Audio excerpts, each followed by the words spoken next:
All right, let's get into it. A wedding is supposed to be the happiest day of someone's life.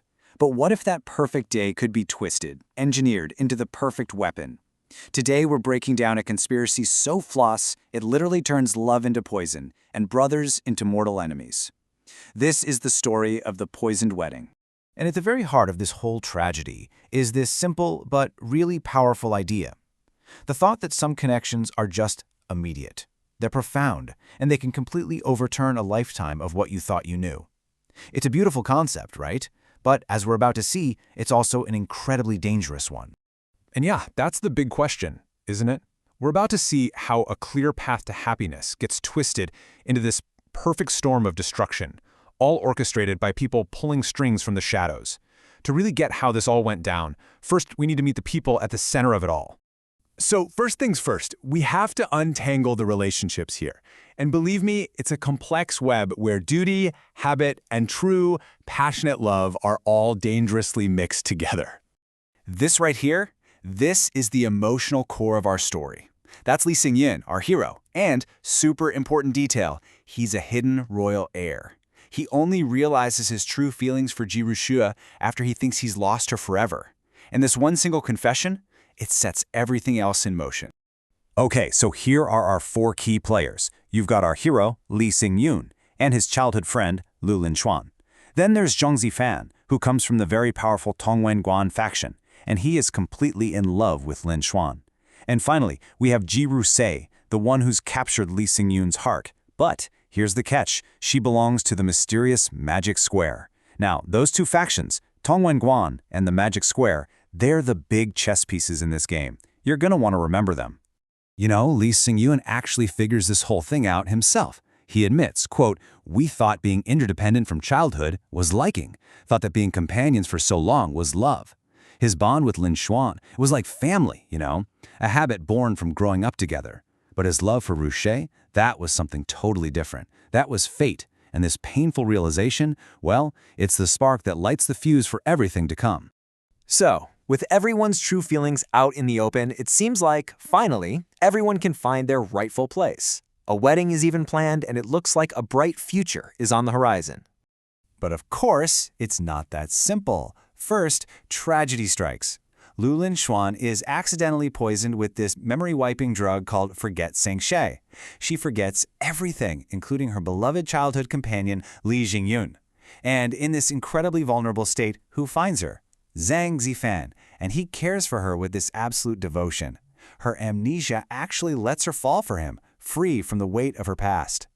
And this quote, man, this tells you everything you need to know about our hero's character. He's not bitter, he's not betrayed. Instead, Lee Sing-yun sees a chance for his dearest friend to finally be happy. So he decides to personally arrange the wedding, honoring a promise he made to her. He just wants to see her happy. It's this moment of pure, selfless hope, which honestly just makes what happens next even more tragic. And so we arrive at the wedding. But this day of celebration, it has been meticulously, secretly engineered to become a day of absolute ruin. The scene is set. We've got a happy couple, it's a perfect day, everything seems wonderful, but just beneath the surface, the trap is about to spring. This is the moment, the traditional wedding toast. But what no one can see is that the groom's cup holds more than just wine. A drug called Immortal Drunk has been secretly slipped into his drink. Just as the ceremony is wrapping up, assassins from a rival faction, the Xuan Ming Jiao, crash the party. All at once, chaos just erupts, swords are drawn, and the joyful scene turns into a brutal battlefield. And right here, this is the absolute heart of the tragedy. In the middle of the fight, Zhang Zifan, completely disoriented by the drug, lunges to protect his new wife from what he thinks is a threat. But his perception is totally warped. In his confusion, he tragically stabs Lin Xuan himself with a poisoned weapon. From Lee Sing-yun's point of view, he sees only one thing. The man he just trusted with his closest friend has stabbed her on their wedding day. For him, it's just an unthinkable, deliberate act of betrayal by his sworn brother. But it wasn't a betrayal at all. It was a setup, a perfectly executed one. So now, let's unmask the true architects of this entire tragedy. Remember them? The Magic Square? This has their fingerprints all over it. They're led by the cold and calculating Nudie. And these people are absolute masters of plots that turn allies into enemies. And believe me, they had a very specific goal in mind. And here it is, their four-step masterpiece of manipulation. First, they drug the groom, turning him into an unwitting weapon against his own bride. Then, they use a rival faction to create the perfect chaotic cover. In that chaos, the drugged groom betrays his brother, which incites a feud. And what's the final goal of all this? To completely, utterly isolate our hero. But why? Why go to all this trouble? Because Lee Xing-yun is the heir to the throne. By destroying his trust in his closest allies, his sworn brother from Tongwen-Guan and his lover from the Magic Square itself, they leave him completely alone. He has nowhere to turn, except to them. It's a brilliant and absolutely ruthless political move. And the craziest part? The plan worked. It worked perfectly. Let's just take a look at the devastating fallout. First, the Brotherhood is just shattered. Lee Xing-yun, believing he was deliberately betrayed, cuts all ties with the man who was once his sworn brother. Just like that, it's over. And then the love is poisoned.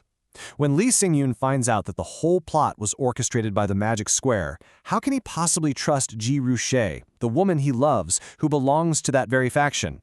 His trust in everyone he cared about is just gone. So the takeaway here is pretty stark. The Magic Square achieved total victory. They didn't just win a fight, they destroyed our hero's entire world from the inside out. They used his own love and his own loyalty as weapons against him. And all of this leaves us with one final, chilling question. When you can't trust your friends, you can't trust your brother, you can't even trust the person you love, how do you move forward? How does a hero even begin to fight back when he's been left with nothing and no one?